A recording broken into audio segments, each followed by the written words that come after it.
ನಮಸ್ಕಾರ ಎಲ್ರಿಗೂ. ಹಲೋ, ನಮಸ್ಕಾರ ಎಲ್ರಿಗೂ. ಖುಷಿ ಏನು ಅಂತಂದ್ರೆ, ನಾನು ಹುಟ್ಟಿದ ಊರು, ನಾನು ಬೆಳೆದಂಥ ಊರು, ನಾನು ಓದ್ದಂಥ ಊರು, ನನಗೆ ವಿದ್ಯೆ ಕೊಟ್ಟಂಥ ಊರು, ನಾವು ಇಷ್ಟುದ್ದ ಬೆಳೆದು ಎಲ್ಲೋ ಬದುಕಕ್ಕೆ ಹೋಗಿ ಬದುಕನ್ನ ಕಟ್ಕೊಳ್ಳೋದಕ್ಕೆ ಸಹಕಾರ ಕೊಟ್ಟಂಥ ಊರು.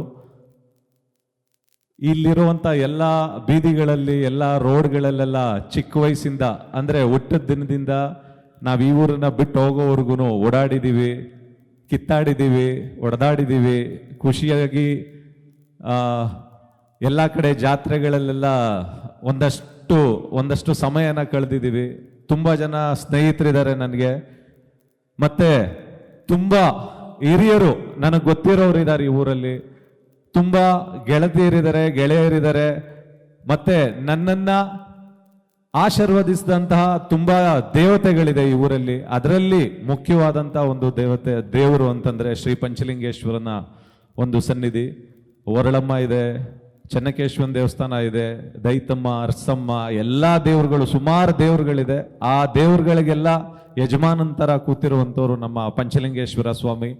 ಆ ಪಂಚಲಿಂಗೇಶ್ವರ ಸ್ವಾಮಿ ಉತ್ಸವನ ನನ್ನ ಆತ್ಮೀಯ ಗೆಳೆಯರಾದಂಥ ರವಿಕುಮಾರ್ ಗಣಿಗ ಅಂದ್ರೆ ಈ ಕ್ಷೇತ್ರದ MLA ಅವರು ಮಾಡ್ತಾ ಇದ್ದೀವಿ ಅಂತಂದಾಗ ತುಂಬಾ ಖುಷಿ ಆಯ್ತು. ಯಾಕೆ ಅಂತಂದ್ರೆ ಇವತ್ತಿನ ಅಲ್ಲಿಂದ ಬರ್ಬೇಕಾದ್ರೆ ನೋಡ್ತಾ ಇದ್ದೆ, ಇವತ್ತಿನವರೆಗೂ ಈ ಥರದ್ದೊಂದು ಉತ್ಸವ, ಈ ಥರದ್ದೊಂದು ಸಂಭ್ರಮ ತುಂಬಾ ಅದ್ಭುತವಾಗಿ ಮಾಡ್ತಾ ಇದ್ದಾರೆ ರವಿ ಅವರು. ತುಂಬಾ ಒಳ್ಳೇದಾಗ್ಲಿ ರವಿಯಣ್ಣ ನಿಮ್ಗೆ. ಮತ್ತೆ ಇನ್ನೊಂದು ಏನ್ ಹೇಳ್ಬೇಕು ಅಂತಂದ್ರೆ, ಇದರಲ್ಲಿ ತುಂಬಾ ಮುಖ್ಯ ಗಣ್ಯರೆಲ್ಲ ಬಂದಿದ್ದಾರೆ. ರವಿಕುಮಾರ್ ಇದ್ದಾರೆ, ಮತ್ತೆ ಚಂದ್ರಣ್ಣ ಇದ್ದಾರೆ, ಮತ್ತೆ ನನ್ನ ಆತ್ಮೀಯ ಗೆಳೆಯ ಧನು ಇದ್ದಾರೆ, ಹರ್ಷಿಕಾ ಪೂರ್ಣಚ ಇದ್ದಾರೆ, ಮತ್ತೆ ನಮ್ಮ TV ಸಂಸ್ಥಾಪಕರು ಕುಮಾರ್ ಅವರಿದ್ದಾರೆ, ನನ್ನ ಆತ್ಮೀಯ ಗೆಳೆಯ ಧನು, ನಾನು ಮತ್ತೆ ಅವರು ಒಂದು ರಾಟೆ ಅಂತ ಒಂದು ಸಿನಿಮಾದಲ್ಲಿ, ಅವ್ರದ್ದು ಸೆಕೆಂಡ್ ಸಿನಿಮಾ ರಾಟೆ ಸಿನಿಮಾ ಮಾಡಬೇಕಾದ್ರೆ ಜೊತೆಯಾಗಿ 3ನೇ ಸಿನಿಮಾ ನಂದು, ಧನುದು 2ನೇ ಸಿನಿಮಾ. ಅಂದ್ರೆ ಹತ್ತತ್ರ 2.5 ವರ್ಷಗಳ ಕಾಲ ಜೊತೆಯಲ್ಲಿದ್ವಿ. ತುಂಬಾ ಕಷ್ಟದ ದಿನಗಳದು. ಏಕೆ ಅಂತಂದ್ರೆ ಇಲ್ಲಿಂದ ಗಾಂಧಿನಗರಕ್ಕೆ ಹೋಗಿ ಅಂಬಾರಿ ಅಂತ ಒಂದು ಸಿನಿಮಾ, ಅದು 25 ವಾರ ಆಗುತ್ತೆ. ಅದಾದ್ಮೇಲೆ ಅದ್ದೂರಿ ಅಂತ ಸಿನಿಮಾ, ಅದು 200 ದಿನ ಓಡುತ್ತೆ. ಅದಾದ್ಮೇಲೆ ಇನ್ನೊಂದು ಹೊಸಬರಿಗೆ ಯಾರಿಗೊಬ್ರು ಸಿನಿಮಾ ಮಾಡಬೇಕು ಅಂತ ಅನ್ಬಿಟ್ಟು ಹುಡುಕ್ತಾ ಇದ್ದಾಗ ನನಗೆ ಸಿಕ್ದಂತ ನನ್ನ ಗೆಳೆಯ ಮತ್ತೆ ನನ್ನ ಕ್ಯಾರೆಕ್ಟರ್ ರಾಜ ಅಂತ ಅನ್ಬಿಟ್ಟು, ಅದು ಧನಂಜಯ. ತುಂಬಾ ಅದ್ಭುತವಾದಂಥ ನೆನಪುಗಳು ನಂದು ಮತ್ತು ಆ ಸಿನಿಮಾದಲ್ಲಿ, ರಾಟೆ ಸಿನಿಮಾದಲ್ಲಿ. ಮತ್ತೆ ಹರ್ಷಿಕಾ ಪೂರ್ಣಚ್ಚ ನಮ್ಮ ಸಿನಿಮಾ ರಂಗದಲ್ಲಿರುವಂಥವ್ರು, ತುಂಬಾ ಒಳ್ಳೆ ಗೆಳತಿಯವರು. ಎಲ್ಲರೂ ಬಂದಿದ್ದಾರೆ. ಎಲ್ಲರೂ ಇಲ್ಲಿಗೆ ಬಂದಿರೋದಕ್ಕೆ ಒಂದೇ ಒಂದು ಕಾರಣ ಏನು ಅಂತಂತಂದ್ರೆ, ನಿಜವಾಗ್ಲೂ ಹೇಳ್ಬೇಕು ಅಂತಂದ್ರೆ ಪಂಚಲಿಂಗೇಶ್ವರನ ಬಗ್ಗೆ ತುಂಬಾ ಜನಕ್ಕೆ ನಾನು ಮೊನ್ನೆ ದಿನ ಮಾತಾಡ್ಬೇಕಾದ್ರೆ ಹೇಳ್ತಾ ಇದ್ದೆ, ಇದಕ್ಕೆ 1600 ವರ್ಷಗಳ ಇತಿಹಾಸ ಇದೆ. ಕ್ರಿಸ್ತಶಕ 600ನೇ ಇಸ್ವಿಯಲ್ಲಿ ಕಟ್ಟದಂತ ದೇವಸ್ಥಾನ ಇದು. ಆ ದೇವಸ್ಥಾನದ ಬಗ್ಗೆ ನನಗೊಂದು ಕತೆ ಗೊತ್ತಿರುವಂಥದ್ದು, ಸೋಮಶೇಖರಾಚಾರ್ಯ ಅವರು ಬರೆದಿರುವಂತ ಒಂದು ಪುಸ್ತಕದಲ್ಲಿ. ಅಂದ್ರೆ ಆ ಲಿಂಗ ಹೆಂಗ್ ಸಿಕ್ತು, ಪಂಚಲಿಂಗೇಶ್ವರ ದೇವಸ್ಥಾನ ಯಾವ ರೀತಿ ಕಟ್ಟಿದ್ರು ಅಂತ ಅಂದಾಗ, ಅಂದ್ರೆ ಒಬ್ಬ ಯಾರೋ ಗೋಪಾಲಕ ಒಂದಷ್ಟು ಹಸುಗಳನ್ನ ಸಾಕ್ತಾ ಇರ್ಬೇಕಾದ್ರೆ ಒಂದು ಹಸು ಮಾತ್ರ ಪ್ರತಿದಿನ ಎಲ್ಲ ಹಸುಗಳು ಹಾಲು ಕೊಡ್ತಾ ಇತ್ತಂತೆ, ಒಂದು ಹಸು ಮಾತ್ರ ಹಾಲು ಕೊಡ್ತಾ ಇರ್ಲಿಲ್ವಂತೆ.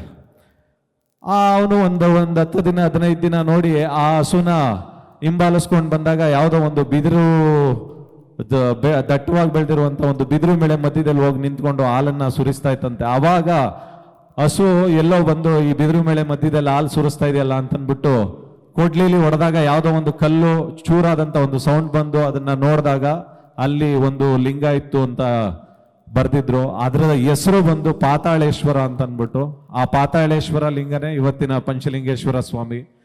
ಅದ್ರ ಸುತ್ತ ಇದ್ದಂತ ಒಂದು ಲಿಂಗದ ಜೊತೆ ಇನ್ನು 4 ಲಿಂಗಗಳನ್ನ ಸೇರಿ ಪ್ರತಿಷ್ಠಾಪನೆ ಆದ್ಮೇಲೆ ಪಂಚಲಿಂಗೇಶ್ವರ ಆಯ್ತು ಅನ್ಬಿಟ್ಟು, ಆ ಪಂಚಲಿಂಗೇಶ್ವರ ನಮ್ಮ ಕೆರಗೋಡು ಒಂದನ್ನ ಕಾಯ್ತಾ ಇಲ್ಲ, ನಮ್ಮ ಸುತ್ತಮುತ್ತ ಇರುವಂತ 10 ಹಳ್ಳಿಗಳನ್ನ ಆಶೀರ್ವದಿಸ್ತಾ ಇದ್ದಾನೆ, ನಮ್ಮನ್ನ ಕಾಯ್ತಾ ಇದ್ದಾನೆ. ಆದಷ್ಟು ನಮ್ಮ ಊರಿಗೆ ಒಳ್ಳೇದನ್ನೇ ಮಾಡ್ತಾ ಇದ್ದಾನೆ ಅನ್ನೋದಕ್ಕೆ ನಮ್ಮೂರು ಬೆಳವಣಿಗೆನೆ ತೋರಿಸುತ್ತೆ. ಅಂತ ಪಂಚಲಿಂಗೇಶ್ವರನ ಉತ್ಸವ ಶಿವರಾತ್ರಿ ದಿನ ಈ ರೀತಿ ಅದ್ಭುತವಾಗಿ ಆಗ್ತಾ ಇದೆ ಅನ್ನೋದು ನಿಜವಾಗ್ಲೂ ನನಗೆ ಖುಷಿ ಕೊಡುವಂತ ವಿಚಾರ. ಅದರಲ್ಲೂ ನಾನಿವತ್ತು ಇಲ್ಲೇ ಹುಟ್ಟಿ, ಇಲ್ಲೇ ಬೆಳೆದು, ಇಲ್ಲೇ ನನ್ನ ಪೂರ್ತಿ ವಿದ್ಯಾಭ್ಯಾಸನ ಮುಗಿಸಿ ಕನ್ನಡ ಚಿತ್ರರಂಗದಲ್ಲಿ ಒಂದು ಬದುಕನ್ನ ಕಟ್ಕೊಳ್ಳೋದಕ್ಕೂ ಆ ತಂದೆ ಆಶೀರ್ವಾದ ಇದೆ. ಜೊತೆಗೆ ನನ್ನ ತಂದೆ ತಾಯಿ ಮತ್ತೆ ನನ್ನ ಊರಲ್ಲಿರುವಂಥವ್ರು ಎಲ್ಲ ಪ್ರೀತಿ ಸ್ನೇಹಿತರಾಗ್ಬೋದು, ಗೆಳೆಯರಾಗ್ಬೋದು, ದೊಡ್ಡ ಹಿರಿಯರು ಅಪ್ಪಂದ್ರಾಗ್ಬೋದು, ಅಮ್ಮಂದ್ರಾಗ್ಬೋದು, ಎಲ್ಲರ ಆಶೀರ್ವಾದ ಇದೆ. ನಿಮ್ಮೆಲ್ಲರ ಆಶೀರ್ವಾದ ಹೀಗೆ ಇರಲಿ.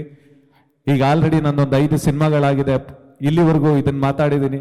ಈಗ ಮುಂದಿನ ಸಿನಿಮಾ ಮಾರ್ಟಿನ್ ಅಂತ, ಮೊನ್ನೆ ಸಿನಿಮಾ ಚಿತ್ರೀಕರಣ ಮುಗ್ದಿದೆ, ಇದೇ ಜುಲೈ ತಿಂಗಳಲ್ಲಿ ರಿಲೀಸ್ ಆಗ್ತಾ ಇದೆ. ಇಲ್ಲಿವರೆಗೂ ನನ್ನನ್ನು ಯಾವ ರೀತಿ ಅರಸಿ ಪ್ರೀತಿಸಿ ಆಶೀರ್ವದಿಸಿದಿರೋ ಅದೇ ರೀತಿ ಅರಸಿ ಆಶೀರ್ವದಿಸಿ ಅಂತ ಕೇಳ್ತೀನಿ.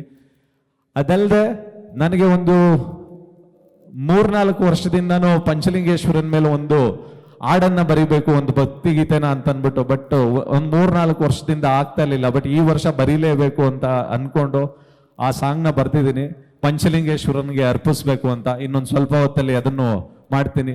ಮತ್ತೆ ನನ್ನ ಈ ಸ್ಟೇಜ್ಗೆ ಕರೆದು ನನಗೆ ಇಷ್ಟು ಮಾತಾಡೋದಕ್ಕೆ ಅವಕಾಶ ಕೊಟ್ಟೋದಕ್ಕೆ, ಮತ್ತೆ ಈ ಸ್ಟೇಜ್ನ ಹಂಚ್ಕೊಳ್ಳೋದಕ್ಕೆ ಅವಕಾಶ ಕೊಟ್ಟಿದ್ದಕ್ಕೆ ನಮ್ಮ MLA ರವಿಕುಮಾರ್ ಸಾಹೇಬ್ರಿಗೆ ಅಭಿನಂದನೆಗಳನ್ನು ತಿಳಿಸ್ತಾ, ಇಲ್ಲಿ ಈ